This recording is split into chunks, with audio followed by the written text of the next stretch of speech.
Summer வந்தாச்சு. What's your plan for this holiday? எங்க கிட்ட விட்டுருங்க, நாங்க பாத்துக்கிறோம். GT Holidays.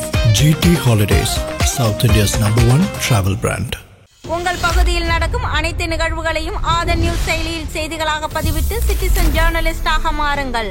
அரசியல் நிகழ்வுகள், சுவாரஸ்ய தகவல்கள், கோரிக்கை, திருவிழா, விவசாயம் உள்ளிட்ட பல்வேறு நிகழ்வுகளையும் போட்டோ மற்றும் வீடியோவுடன் செய்திகளாக பதிவிடலாம்.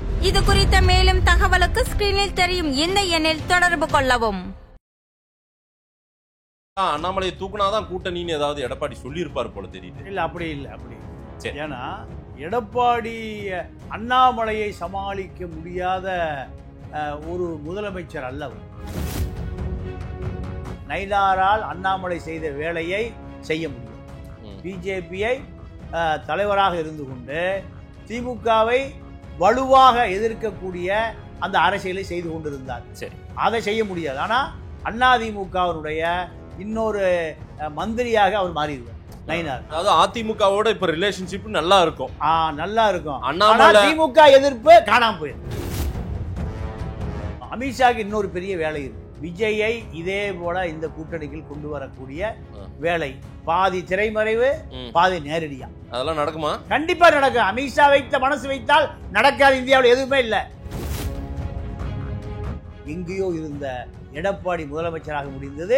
இத்தனை அதிகாரிகளை வைத்துக் கொண்டிருந்த குருமூர்த்தி கும்பல் காலியாகி போனது. இப்போவே எடப்பாடி தான் ஜெயிச்சிருக்காரு. எடப்பாடி தான் ஜெயிப்பார். ஏன்னா எடப்பாடியை பொறுத்தவரை எடப்பாடி ஓபிஎஸ் 2 பேருக்கும் மலைக்கும் மடுவுக்கும் உள்ள வித்தியாசம். ஓபிஎஸ் உடைய வரலாறு முடிந்தது, இபிஎஸ் உடைய வரலாறு ஆரம்பிக்குது.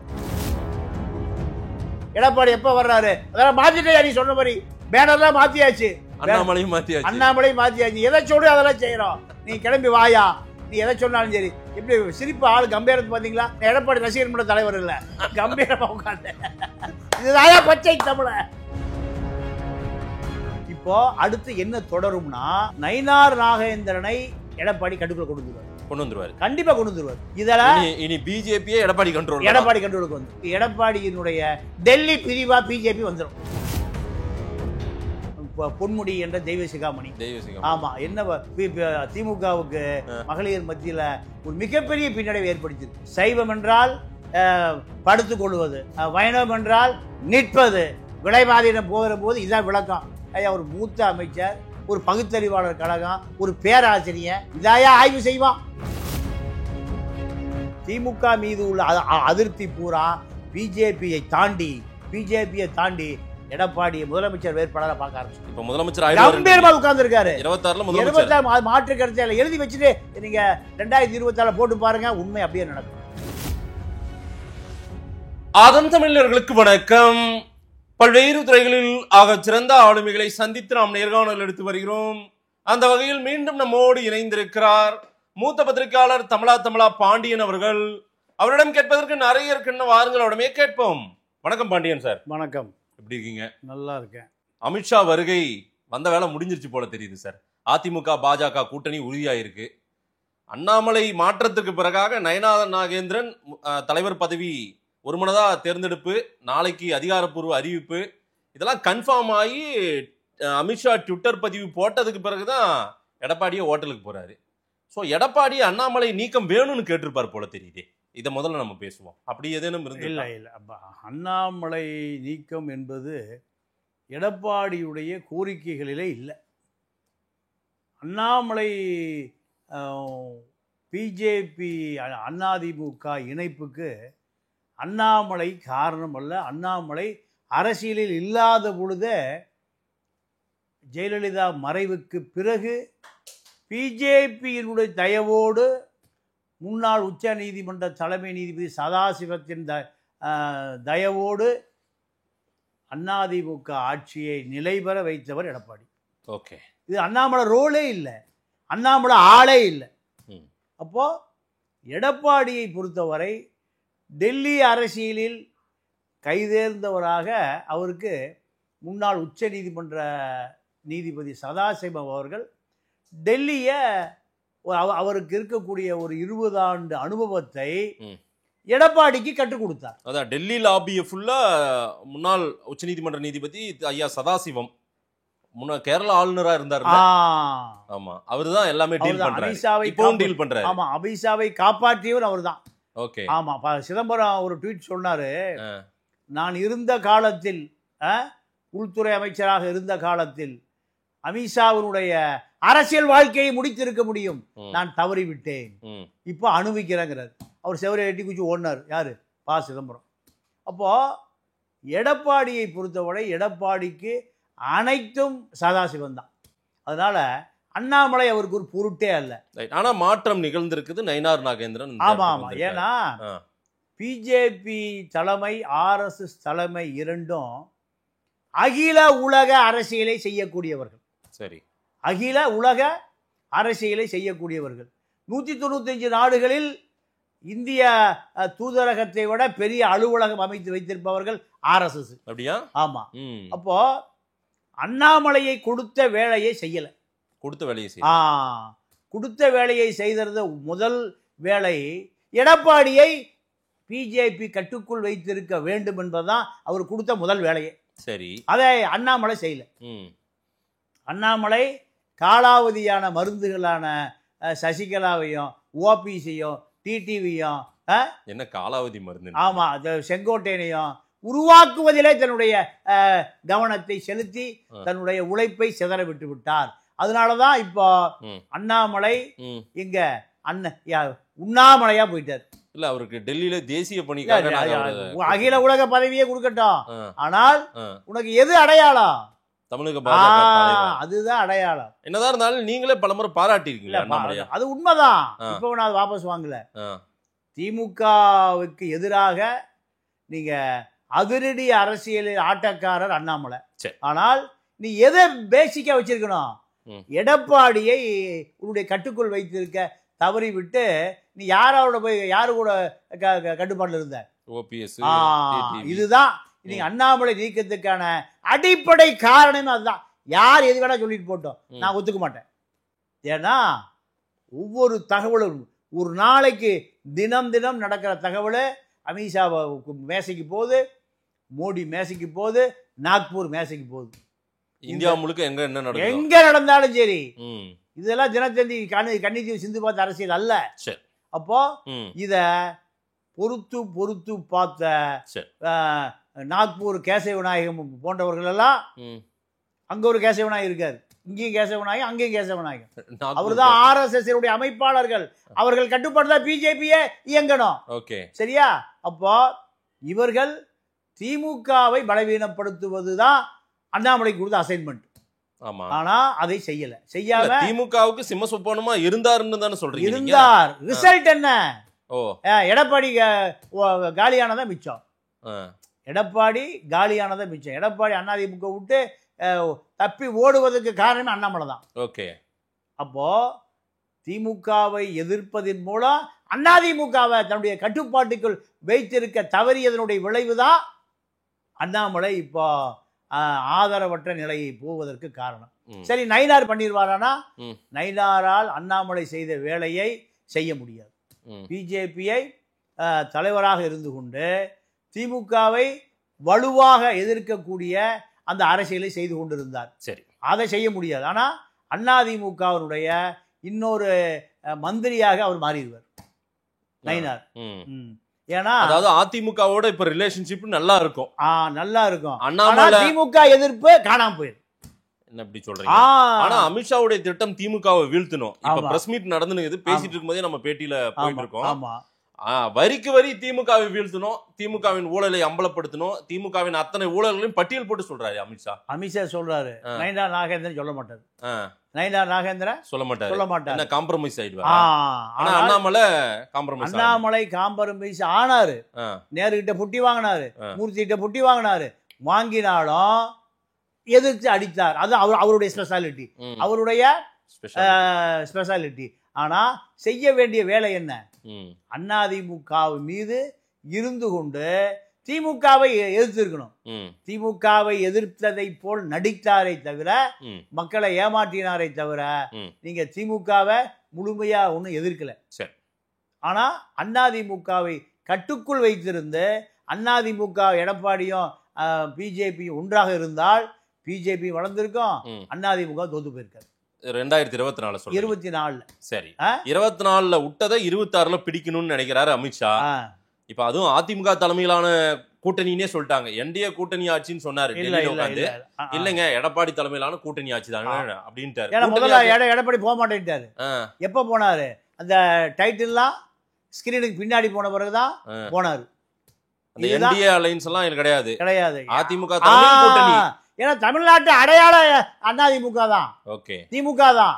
ரெட்டை வயசான 86 பாட்டிய நீங்க கைத்தாங்களா தூக்கிட்டு போய் பொட்டிக்கு முன்னாடி விட்டீங்கன்னா அந்த பாட்டி எதை தேடும்? ரெட்டை இலையை தேடும். சரி, இல்லைன்னா அடுத்து சூரியனை தேடும். சூரியன் பாட்டி ரெட்டை பாட்டி தான் தமிழ்நாட்டு மொத்த ஒட்டு போட்டியுமே. பாட்டி தான் டியூட்டியே. அப்போ இவர்களுக்கு 50 ஆண்டு காலமாக 75 ஆண்டு காலமாக எது பரிச்சயம்? ரெட்டை இலை இல்லைன்னா சூரியன். இதுதான். அப்போ இதை சரியாக பயன்படுத்த தவறிவிட்டார் அண்ணாமலை. அதிமுகவை இவருடைய கட்டுப்பாட்டுக்குள் வச்சிருந்தாருன்னா இப்போ அண்ணாமலைக்கு இந்த நிலையே வந்திருக்காது. இல்ல சார், இப்ப அதிமுக தலைமையிலான கூட்டணிக்கு பிஜேபி வந்துருச்சுன்னு வச்சுக்கோங்க. அதிமுக பாஜக கூட்டணி வந்தாவே ஆட்டோமேட்டிக்கா மத்தவங்க எல்லாரும் வந்துருவாங்க. ஆமா ஆமா, ஓகேங்களா. பாமக கொஞ்சம் பிரச்சனை ஓடிட்டு இருக்கு, ஐயாவுக்கும் சின்ன ஐயாவுக்கும். தேமுதிக என்னன்னா எல்லாம் வந்துருவாங்க, எல்லாம் ஒன்னா தானே. ஒன்னும் அதிமுக கூட இருக்கணும், இல்ல திமுக கூட இருக்கணும். அவங்க திமுக கூட போக மாட்டாங்க, எல்லாம் இந்த கூட்டணி தான் வருவாங்க. சோ ஏறக்குறைய என்டிஏ கூட்டணி இப்ப பலமாயிட்டு இருக்கு. அப்படிதான் அதை நோக்கி பயணிக்குது. அமித்ஷா வந்த வேலையை முடிச்சிட்டாரா?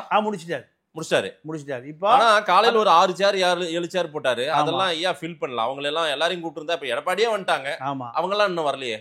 இல்ல, எடப்பாடி தான் முக்கியமே தவிர அவர்கள் ஒண்ணும் முக்கியம். அவங்க எல்லாம் ஆட்டோமேட்டிக்கா வந்துருவாங்க. வண்டி போயினே இருக்கும்போது ஏறிக்குவாங்க. கடைசி பஸ்ல கூட ஏறிக்குவாங்க. சரி, கடைசி ரயில் போட்டுல கூட ஏறிக்குவாங்க. நம்ம கார்டு இருக்காருல்ல, ஆமா சார், சேப்பு லைட் பச்சை லைட் காட்டிப்பார்ல, அவர் வண்டியில கூட ஏறிக்குவாங்க. ஆனால் நீங்க ஃபர்ஸ்ட் கிளாஸ் கூபே புக் பண்ணவர் யாரு? எடப்பாடி தான். சோ இப்ப திமுக கூட்டணிக்கு ஒரு த்ரெட் தான் இவங்க, பெரிய த்ரெட். இப்போ அமித்ஷாக்கு இன்னொரு பெரிய வேலை இருக்கு. என்ன வேலை சார்? விஜயை இதே போல இந்த கூட்டணிக்குள் கொண்டு வரக்கூடிய வேலை. பாதி திரைமறைவு, பாதி நேரடியா. அதெல்லாம் நடக்குமா? கண்டிப்பா நடக்கும். அமித்ஷா மனசு வைத்தால் நடக்காது. இந்தியாவில் எதுவுமே இல்ல சார். காலையில இருந்து பிரஸ் மீட்டே நடக்குன்னு தள்ளிட்டாங்களே சார். கூட்டிட்டு வந்துட்டாரு இல்லையா எடப்பாடி? உட்கார வச்சிட்டாரு இல்லையா? உட்கார வச்சிட்டாரு. அதுதான் 3 நாள் முகாம்னு ஒரு வாரமா ரெக்கை கட்டி பறக்குது. எது வதந்தி? 3 நாளா என்ன நடக்குமோ, ஏது நடக்குமோ. உள்துறை இருக்கு, சிபிஐ இருக்கு, இடி இருக்கு, ஏடி இருக்கு, பிடி இருக்கு, எல்லாம் மோடி லேடி எல்லாம் இருக்கு. அப்போ அமித்ஷா 3 நாளா என்ன ஆகும் தமிழ்நாட்டுல? இந்தியாவுடைய அத்தனை பேருடைய பார்வை எங்க?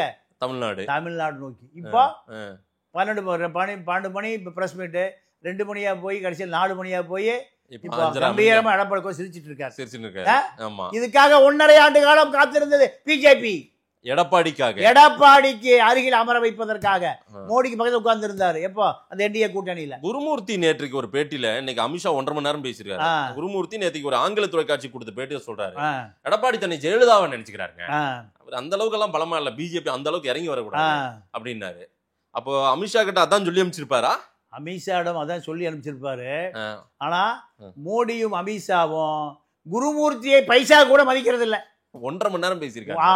1.5 மணி நேரம். ஏன்னா RSS சொல்லி அனுப்பி பேசியிருக்காங்களே தவிர, நீங்க ஜெயலலிதா ஆட்சி பறிபோன பிறகு நீங்க பிஜேபியினுடைய டம்மி பீஸ் யாரு? ஓபிஎஸ்ஐ முதலமைச்சராக ஆக்க முடியல. அத்தனை அதிகாரங்கள் இருந்தது. கவர்னர் இருந்தாரு, மோடி இருந்தாரு, அமித்ஷா இருந்தாரு. இந்த சசிகலாவை சிறையில் போட்டாங்க. நடராஜன் ஆலய காணோம். எங்கேயோ இருந்த எடப்பாடி முதலமைச்சராக முடிந்தது. இத்தனை அதிகாரிகளை வைத்துக் கொண்டிருந்த குருமூர்த்தி கும்பல் கடைசிய என்னாச்சு? காலியாகி போனது. இப்போவே எடப்பாடி தான் ஜெயிச்சிருக்காரு. எடப்பாடி தான் ஜெயிப்பார். ஏன்னா எடப்பாடியை பொறுத்தவரை ஓபிஎஸ் எடப்பாடி 2 பேருமே, நீங்க எடப்பாடி ஓபிஎஸ் 2 பேருக்கும் மலைக்கும் மடுவுக்கும் உள்ள வித்தியாசம். ஏன் சார் ஓபிஎஸ் குறைச்சி மதிப்பு? இல்ல, சொந்த ஒரு கிணறுங்க. எனக்கு என்ன பங்காளி தகராறா ஓபிஎஸ்க்கு? எனக்கு ஓபிஎஸ் எனக்கு நல்லா தெரியும். ஓபிஎஸ் நன்றாக எதிர்க்கட்சி இருந்த காலத்திலேயே நான் வீட்டுக்கு போயிருக்கேன். நகைமுகன் சிறையிலே இருக்கிறார். நகைமுகனுடைய மனைவி என்கிட்ட சொல்லி அனுப்புறாங்க, என்னுடைய கணவரை திமுக பழி வாங்குகிறது, சிறையில போடுது, 10 கேஸ் 15 கேஸ் கொடைக்கானல் ஜெயிலில் வச்சிருக்காங்க. தயவுசெய்து ஓபிசிட்ட போனா ஓபிசிட்ட போய் நான் நீண்ட நேரம் பேசி எப்படியா நம்மளுடைய தகவலை கொண்டு போங்கன்னு நான் ஓபிசியோட தொடர்புல தான் இருந்தேன். ஆனால் அவர் அரசியலுக்கு லாயக்கற்றவர். சொந்த ஊர்ல ஒரு கிணறு, ஊர் மக்கள் பூரா அந்த கிணத்தை கேட்கறான். தண்ணி கிணத்துக்குள்ள தான் தண்ணி இருக்கும். அப்போ உடனே டாக்குமெண்ட் ரைட்டரை கூப்பிட்டு 3 மாசத்துக்கு முந்தைய வேற வித்தது மாதிரி ஒரு பத்திரம் எழுதுறாரு. மனுஷனா நீ மனிதரா? உன்னை முதலமைச்சர் பதவியில் உட்கார வச்சாங்கய்யா, டீ ஆத்திட்டு இருந்த ஆளா நீங்க. அப்போ எத்தனை நக்சல்வாதிகள் இந்த நாட்டுக்காக உயிரை தியாகம் பண்ணியிருக்கான், எத்தனை விடுதலை போராட்ட வீரர் தூக்கில தொங்கி இருக்கான். பகத்சிங்கை தூக்கில போடும் போது இரியா மார்க்ஸ் மூலதனத்தை படிச்சுட்டு வரான்னு சொன்ன பகத்சிங் பிறந்த மண்ணுது. இந்தியா விடுதலைக்காக பர்மா, சிங்கப்பூர், மலேசியாவில் ஒரு இராணுவத்தை கட்டிய மாவீரன் சுபாஷ் சந்திர போஸ் பிறந்த ஊர். புலவர் கலிய பெருமாள் தமிழரசன் வன்னிய தலைவனாக இருந்து 6 மாவட்டங்கள்ல தலித் மக்களுடைய அதிகாரத்தை நிலைநாட்டியவன் தமிழரசன். இவனெல்லாம் பிறந்த ஊர்ல ஒரு கிணற தர மாட்டேன. அதனாலதான் உனக்கு மக்கள் பூரா கிணத்துக்குள்ளேயே போட்டான், அரசியல் கிணத்துக்குள்ள போட்டான். பிஜேபியும் கைவிட்ட மாதிரி தான். ஆமா, நீங்க சார் ஆண்டவனுக்கு தான் வெளிச்சம்ட்டார் நேத்திக்கு. அமித்ஷாவை சந்திப்பீங்களா? ஆண்டவனுக்கு தான் வெளிச்சம். அப்போ என்னன்னா, மக்களை நீ கைவிட்டால் மக்கள் உன்னை கைவிட்டு விடுவார். அவ்வளவுதான், முடிஞ்சது. நான் பல இடங்களை சொல்லியிருக்கேன். அப்போ எடப்பாடியை பொறுத்த வரைக்கும் சாக்கு மூட்டையில பணம் வருது, அள்ளிட்டு போங்கடா, எடுத்துட்டு போ, ஆத்திர தண்ணி வருது, அள்ளி குடி. இதுதான் எடப்பாடி நிற்கிறார். எடப்பாடி நிற்கிறார். இப்போ நான் உண்மையா சொல்றேன், நான் சிறந்த மனதோடு சொல்றேன், நான் ஒரு முனிவனா சொல்றேன். ஓபிஎஸ் இபிஎஸ் 2 பேர்ல ஓபிஎஸ் உடைய வரலாறு முடிந்தது, இபிஎஸ் உடைய வரலாறு ஆரம்பிக்குது. இப்பதான் ஆரம்பிக்குது. எப்படின்னா பிஜேபியோட அது நல்லா இருக்காதுன்றாங்க. இல்ல தவறு. திமுக மீது உள்ள கோபம் பிஜேபி எவனும் பார்க்க போறதில்ல. எடப்பாடி ஓட்டு போட்டு சிஎம் ஆக போறோம். நடக்க எழுதி வச்சுங்க. இதே நாம சொல்லுகிற பேட்டிய நீங்க 2026 மே மாசம் ஒளிபரப்புங்க. அப்ப நடந்ததை போல இருக்கு. என்ன காரணம் கேட்டீங்கன்னா, திமுக மீது மக்களுக்குள்ள கோபம் பிஜேபியை தாண்டி யாருக்கு வாய்ப்பு? எடப்பாடிக்கு வாக்கு போட போறான். அத்தனை பேர் வாக்கு போட போறான். ஆனா பிஜேபியும் இதுல ஏதேனும் ஒரு அவங்க லாப அரசியலையும் பாப்பாங்கல்ல. லாப அரசியலை பாப்பாங்க. ஆனா எடப்பாடிட்ட பாட்சா பலிக்காது. 1.5 ஆண்டு காலம் நீங்க இடி, ஐடி, பேடி, பிடி, லேடி எல்லாம் ஒன்று, கடைசியில என்ன ஆகி போச்சு? ஒரு டி ஆகல. ஏன்? கடைசியில எடப்பாடி டெல்லி போனார், போயிட்டு வந்தா டாடா காமிச்சிட்டார். அமித்ஷா 3 நாள் ப்ரோக்ராம். அமித்ஷா பல வெப்பன்களை இடி, ஐடி, ரெட்டைகளை கேஸ் கூட இன்னைக்கு ஏதோ எல்லா ஆயுதங்களோட வந்து உட்கார்ந்து இருக்கார். அப்பவும் அசரல. என்டிஏ கூட்டணி கிடையாதுயா, எடப்பாடி கூட்டணி. அப்பதான் வருவேன். இல்லையா நேரம் பொட்டியோட நான் திகாருக்கு வந்தார். இப்போ எனக்கு கூட்டிட்டு போறாரு. உன் சாட்டல் பேட்லயே வந்தாரையா, கூட்டி உள்ள அடைச்சிரு. நான் ஜெயிச்சாரா இல்லையா? ஜெயிச்சிட்டாரு. இதுதான் பச்சை தமிழனுடைய அடையாளம். சரி, ஓபிஎஸ், சசிகலா, டிடிவி தினகரன் என்ன பண்ண போறாங்க? இல்ல, இப்ப குருமூர்த்தி வீட்டுல 1.5 மணி நேரம் 2 மணி நேரம் இதுதான் பேச்சா? இதுதான் சன்னா மசாலாவும் இஞ்சி டீயும் குடிச்சிட்டு அவருக்கு அமித்ஷாக்கு பிடிச்ச உணவு எது? இஞ்சி டீயும் சன்னா மசாலா பிடிச்சது. அப்போ இத பேசுனது எப்படியாவது சேர்த்துங்க. என்ன நம்பிதான் இருக்காரு அவரு. யாரு? ஓபிஎஸ். என்ன நம்பிதான் சசிகலா இருக்கு, எப்படியாவது சேர்த்துக்குங்க. அண்ணாமலை காணாம போனது இதுலதான். இப்ப நானும் காணாம போனது எது? குருமூர்த்தியை காணாம போனது இதுலதான். 2 பேரும் காணாம போனதை இந்த 3 பேரை நம்பித்தான். அப்போ கடைசியில சொல்லிட்டாரு, இவர்களே நான் பார்த்துட்டு இருந்தா எடப்பாடி வரவே மாட்டாரு. அதனால இது அப்புறம் ஓரமா தள்ளி வச்சுட்டு இன்னொரு இஞ்சி டீ கொடு, நேரா கிளம்பி எடப்பாடி எப்ப வர்றாரு அதெல்லாம் மாத்திட்டே. நீ சொன்ன மாதிரி பேனர்லாம் மாத்தியாச்சு, அண்ணாமலையும் மாத்தியாச்சு. எதை சொல்லு அதெல்லாம் செய்யறோம். நீ கிளம்பி வாயா, நீ எதை சொன்னாலும் சரி. எப்படி சிரிப்பு ஆளு கம்பீரத்து பாத்தீங்களா? ஓவர் எடப்பாடி ரசிகர் மன்ற தலைவர் இல்ல, கம்பீரமா உட்காந்து. இதுதான் பச்சை தமிழ. எடப்பாடிக்கு எனக்கு எந்த தொடர்பும் இல்லை. ஆனால் நான் திமுகவை விட எடப்பாடியா நேசிக்கிறேன்னா, எடப்பாடியால் எந்தவித ஒரு மோசடியும் திட்டமிட்டு செய்ய தெரியாது. செய்ய வேண்டிய அவசியமும் இல்லாத ஒரு நபர். நீங்க ஜெயலலிதாவுக்கு எந்த மோசடியும் அந்த அம்மாவால திட்டமிட்டு செய்ய தெரியாது. ஒரு யதார்த்தமா நம்ம வீரலட்சுமி சொல்லுச்சு, நான் ஒரு தாய்மை அடைஞ்சிருந்தேன், மணல் திருட்டை தடுத்து நிறுத்தினேன். என்னை போலீஸ்காரெல்லாம் கூட்டிகிட்டு போய் நடுக்காட்டில் உட்கார வச்சிட்டானுங்க. உட்கார வச்சு என்னைய சித்திரவதை செய்வதற்காக ஆணையிட்டார் ஜெயலலிதா. உண்மைதான், அது மறுப்பே இல்லை. ஏன்னா அந்த அம்மாவை யாரும் எதிர்க்கக்கூடாது. ஆனால் எந்த ஒரு குற்றத்தையுமே திட்டமிட்டு செய்ய தெரியாமல் வளர்ந்த ஒரு அப்பாவி குழந்தை தான் ஜெயலலிதா. ஓகே. ஆனால் எடப்பாடியை பொறுத்த வரைக்கும் எந்த குற்றத்தையும் திட்டமிட்டு செய்ய தெரியாத ஒரு தமிழன். ஏன்னா நீ இப்போ அது எந்த அணுகுமுறையில் நான் அளவிடுறேன்னு சொன்னீங்கன்னா, எடப்பாடி நினைத்திருந்தா KN நேரு நேருவை போல, துரைமுருகனை போல, பொன்முடியை போல மகனை MP ஆக்கியிருக்கலாம். மகனை டெல்லியை நீ பார்த்துக்க, ஜெகதராபாத் நீ பார்த்துக்க, ஹைதராபாத் நான் பார்த்துக்கிறேன் அப்படின்னு உருவாக்கி இருக்கலாம். ஆனா தன்னுடைய குடும்பத்திலிருந்து மிதுன அரசியலுக்கே கொண்டு வரல. என்ன காரணம்? என்னோடு முடிந்து போகட்டும், என்னோட முடிஞ்சு போகணும். அப்போ அந்த பேராசை கிடையாது. இப்ப இன்பநிதி எங்க உட்கார்ந்து இருக்காரு? அலங்காநல்ல ஜல்லிக்கட்டு பாக்குறதுக்கு ஜல்லிக்கட்டு பார்க்க. ஆமாங்க, கலெக்டர் தூக்கி கடைசி பெஞ்சில போட்டுட்டு முதல் பெஞ்சில் யார் உட்கார்ந்து இருக்கா? சரி விடுங்க, சின்ன பையன். சரி, மக்கள் சின்ன பையனா இருக்கானே, ஓட்டு போட தெரியாது 300 ரூபாய் சின்ன பையனா இருக்கானே, அதுதான் வேதனைப்பட வேண்டியதா இருக்கு. சரி, அப்போ அமித்ஷா வந்த வேலையும் எடப்பாடி நிமிர்ந்து நின்ற கவலையும் இன்னைக்கு ஒரு முற்றுப்புள்ளி வைக்கப்பட்டிருக்கு. இப்போ அடுத்து என்ன தொடரும்னா, சரி, நயினார் நாகேந்திரனை எடப்பாடி கட்டுக்குள்ள கொண்டு வந்துருவார். கண்டிப்பா கொண்டு வந்துருவார். இதெல்லாம் இனி பிஜேபியே எடப்பாடி கண்ட்ரோலுக்கு வந்துடும். சரி, நீங்க எப்பவுமே 67 காங்கிரஸ் அண்ணா ஒழிச்ச பிறகு யார் தமிழ்நாட்டுக்கு காங்கிரஸ் தலைவராக வந்தாலும் அது அறிவாலயத்தினுடைய இன்னொரு பிரிவு தான் இப்போ வரைக்கும். அதே போல இப்போ எடப்பாடியினுடைய டெல்லி பிரிவா பிஜேபி வந்துடும். நயினார் நாகேந்திரனை பொறுத்த வரைக்கும் அவர் ஏற்கனவே ஏடிஎம்கே இருந்தவர். அதனால நீங்க என்ன வேணுமோ நான் சொல்லுவதை மட்டும் நீங்க டெல்லிக்கு சொல்லுங்க, அவ்வளவுதான். ஆனால் இங்க என்ன நடக்குது என்று அண்ணாமலை உளவு பார்த்து அமித்ஷா சொல்லாம இருந்தா சரி, குட்டையை குழப்பாம இருந்தா சரி, குட்டையை குழப்பாம இருந்தா சரி. ஏன்னா குட்டையை இன்னும் குழப்பி கொண்டே இருப்பார் அண்ணாமலை, நான் நம்புறேன். இன்னும் ஏன்னா எடப்பாடியும் நயினாரும் அன்கோ போட்டுக்கிட்டு பிஜேபியை பழிவாங்குகிறார்கள். இந்த செய்தியை அண்ணாமலை டெல்லிக்கு கடத்தி கொண்டே இருப்பார். இன்னொரு விஷயம் என்ன கேட்டீங்கன்னா, தமிழ்நாட்டு பிஜேபியில இனி RSS ஆதிக்கம் அதிகமாயிரும். ஓகே, RSS ஆதிக்கம் அவளுடைய ஆதிக்கம் அதிகமாயிரும். ஏன்னா அண்ணாமலை இருக்கிற பொழுது கேமரா, அதாவது டேபிளுக்கு அடியிலேயே கேமரா வைப்பார். காயத்ரி ரகுராம், கௌதமி போன்ற பெண் உறுப்பினர்கள், அதாவது குஷ்பு, இவங்கெல்லாம் கமலாலயத்து பக்கமே வரல. இனிமேல் நிறைய பேரை பார்க்கலாம். கமலாலயத்துக்கு நிறைய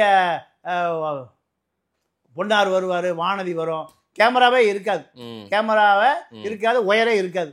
ஆனால் அண்ணாமலை இருந்த காலத்துல அத்தனை பேர் மச்சப்பட்டு கமலாலய பக்கம் வர தவிர்த்தார்கள். கேசவநாயகமே திரும்பி பார்த்து தான் வருவார், எங்காவது கேமரா ஒட்டி இருக்கான்னு. ஆனால் இனி கமலாலயம் ஜனநாயக பூர்வமாக செயல்படும், கூட்டம் அதிகமாக வரும். அண்ணாமலை என்கின்றவர் மீது இருந்த பயத்தின் காரணமாக KT ராகவன்லாம் இனிமேல் தைரியமா வருவார். KT ராகவன்லாம் வருவார். இதுதான் பிஜேபியில நடக்கிற மாற்றம். எடப்பாடி ஒரு மாற்றம். திமுக இனி மிக வேகமாக செயல்பட வேண்டிய தேவை. திமுக இப்ப ஒரு அச்சத்துல தான் இருப்பாங்க, கடுமையான அச்சம். அதுக்கு அச்சத்துக்கு பிள்ளையார் சொல்லி போட்டிருக்காரு இன்னைக்கு காலையில,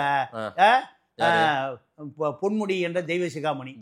ஆமா, என்ன திமுகவுக்கு ஒரு பெரிய பின்னடைவை, மகளிர் மத்தியில ஒரு மிகப்பெரிய பின்னடைவை ஏற்படுத்தியிருக்கு. சைவம் என்றால் படுத்துக் கொள்வது, வைணவம் என்றால் நிற்பது, விளைவாதியிடம் போகிற போது இதான் விளக்கம். ஐயா, ஒரு மூத்த அமைச்சர், ஒரு பெரியார் தொண்டை, ஒரு பகுத்தறிவாளர் கழகம், ஒரு பேராசிரியர் இதாயா ஆய்வு செய்வான்? ஆய்வு திராவிட கழக கூட்டத்தில் கருப்பு சட்டையோடு இருக்கக்கூடிய அந்த தோழர்கள் மத்தியில் ஆய்வு செய்ய வேண்டிய எத்தனையோ பெரியார் சொல்லிவிட்டு போயிருக்கிறார். பள்ளிக்கூடத்து பக்கமே மலைக்கு ஒதுக்காத தந்தை பெரியார் எந்த பல்கலைக்கழகங்களும் பெரியாரை ஆய்வு செய்யாமல் தன்னுடைய இறுதி கதையை முடிக்க முடியாது. ஆனால் இவர் பொருளாதார பேராசிரியர் கேடி வாத்தியார், தெய்வ சிகாமணி. அவங்க அப்பா பேர் கந்தசாமி, அம்மா பேர் மரகதம், மனைவி பேர் விசாலட்சுமி. இது அவருக்கு பேர் கேடி வாத்தியார். கேடி வாத்தியார்னா பள்ளிக்கூடத்தில் வருது, அதுதான் பட்டம். மாணவன் சொல்லுவான் கேடி வாத்தியார் வராருன்னு. கே தெய்வ சிகாமணி என்ற கேடி வாத்தியார் அமைச்சர் பொன்முடியா மாறி இருக்கார். மாறிய பிறகு நீங்கள் விழுப்புரம் பாண்டிச்சேரி பார்டரில் ஒரு நெய்வேலி செம்மண் குவாரியை உருவாக்கியிருக்கார். நெய்வேலி அங்கே இருக்கு, இவரு நெய்வேலி உருவாக்கியிருக்காரு. அப்பா கனிம வளத்துறை அமைச்சர், மக கனிம வளத்துறை கான்ட்ராக்டர். ஒரு தாசில்தார் கொண்டு கொடுத்துருக்காரு விஜிலன்ஸுக்கு. ஏறக்குறைய 2,25,000 லாரியோடு மண்ணு போயிருச்சு. அப்போ இவ்வளவு பிஜி தீவுல சொத்து, துபாயில சொத்து, அமித்ஷா மகன் ஜெய்ஷாவோட பார்ட்னரு, இப்படி இருக்கக்கூடிய உனக்கு அடையாள திமுக. ஆனால் திமுகவை நீங்க 100 அடி பின்னுக்கு தள்ளி விட்டாய். கனிமொழி பாஞ்சு அறிக்கை கொடுக்குது. இன்னைக்கு வேகமா ஐயா ஸ்டாலின் அவர்களே இன்னைக்கு அவருடைய கட்சி பதவியில இருந்து நிக்கிறாரு. எப்பவுமே பொதுச் செயலாளர் துரைமுருகன் தான் முன்வார். அவரும் ஒரு மன்னிப்பு கடிதம் வர, அவரும் ஒரு மன்னிப்பு அறிக்கை வர. இவர்களெல்லாம் கொழுப்பால் செய்த மனிதர்கள், கொழுப்பாலே செய்த மனிதர்கள். அதாவது பொன்முடி போய் சொல்றாரு, மக்கள் ஓசி கரண்டில் ஏசியில் இருக்கிறான். அவன் ஏசியில் இருப்பதுக்காக தாண்டா திராவிட இயக்கம் தோன்றுச்சு. பெரியார் எதுக்காக தோன்றிவித்தார்? அண்ணா எதுக்காக அலைஞ்சாரு? இந்த மக்களெல்லாம் ஏசியில் இருக்கணுங்கிறது தானே. ஓசியில் இருக்கிறவனா ஏசியில் இருக்கணும், அவனெல்லாம் என்ன வெயில கிடந்து சாகணுமா? திராவிட இயக்கம் அடித்தட்டு மக்களிடம் அதிகாரம் போவதற்காக ஆரம்பிக்கப்பட்ட இயக்கம் தான் தந்தை பெரியார். அப்போ நீ எப்படி பெரியார் தொண்டன்னு சொல்லிக்கிறக்க? நீ ஒரு பெரிய கார்பரேட்டா மாறிட்ட. உன் மீது என்னத்தை வீசி எறிஞ்சான்? சேற்றை வாரி இறஞ்சானா இல்லையா? இருவேல்பட்டு. அப்போ நீ அந்த மக்களை நீ எள்ளி நகையாடுற. திமுகவுக்கு இது பின்னடைவு தான், மிகப்பெரிய பின்னடைவு. பிஜேபி அதிமுகவுக்கு இப்ப கொண்டாட்டமா இருக்கும். மிகப்பெரிய கொண்டாட்டம். திமுக மீது உள்ள அதிருப்தி பூரா பிஜேபியை தாண்டி எடப்பாடி முதலமைச்சர் வேட்பாளரை பார்க்க ஆரம்பிச்சு. இப்ப முதலமைச்சர் உட்கார்ந்து இருக்காரு. 26 மாற்று கருத்தை எழுதி வச்சுட்டு நீங்க 2024 போட்டு பாருங்க, உண்மை அப்படியே நடக்கும். ஏன்னா எடப்பாடி பிஜேபியுடைய கட்டுக்குள் வலைக்குள் போகலைங்க நிரூபிச்சிட்டார். ரைட், நிறைய விஷயங்கள் நீங்க சொல்லியிருக்கீங்க. முழு தகவல்களையும் நம்ம எடுப்போம். அடுத்தடுத்து நம்ம நிறைய விஷயங்கள் நம்ம பேசுவோம். நேரில் வந்து நேரம் கொடுத்து பேசுவதற்கு நன்றி திரு பாண்டியன் சார். நன்றி, வணக்கம்.